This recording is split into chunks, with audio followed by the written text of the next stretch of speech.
Now, how is the constitution today? Now, the constitution framers were clearly aware that as per the time moves on, there could be changes which are required to be done for the constitution. So, they have made clearly evident statements that if necessary, if you want to change any of the constitution framework, you can move on with the statement of like Parliament should approve it with 2/3 majority in both the houses. That is with Lok Sabha and with Rajya Sabha, plus it should be approved by the President to get any further changes. But at the same time, in 1970 we got the major change for our constitution, that is they added words of the word socialist and secular. Socialist and secular were added in 1970 because the words like liberty, equality and fraternity are giving the broader sense of secular and socialistic outlook. So in order to get that feeling for us, they added these two words to make it a meaningful preamble here. And at the same time, one of the judgments which was given by the Supreme Court regarding the Kesav Chandra Bharati case, which was done in 1970s, it clearly mentioned that we cannot change some of the basic structures of the constitution. Now, in this case, whether the Kesav Chandra Bharati case versus against the government, they clearly mentioned that the fundamental rights are the basic rights and the basic structure of the constitution cannot be changed.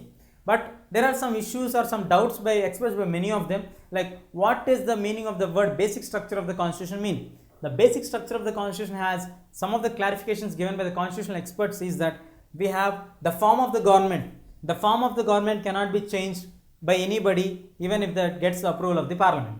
The next one is that the federal setup. The federal setup also cannot be changed by the parliament of its approval or further. This is the basic structure. The next one is the supremacy of the nation, or the supremacy of the governments, or supremacy of the justice, or supremacy of the judiciary. Moving on to the sovereignty. Sovereignty of the nation. The sovereignty of the nation cannot be questioned or changed at any point of time. Moving on to the justice. We have a singular independent judiciary setup that should not be changed. So these are considered to be one of the basic structures, including the fundamental rights.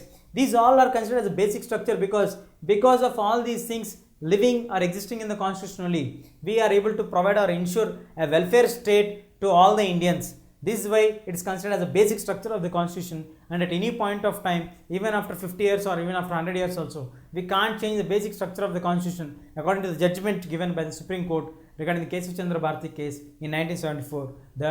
The constitution is still surviving. We have many amendments done for it, for the small minors, and we have nearly 110 amendments as per date which were done.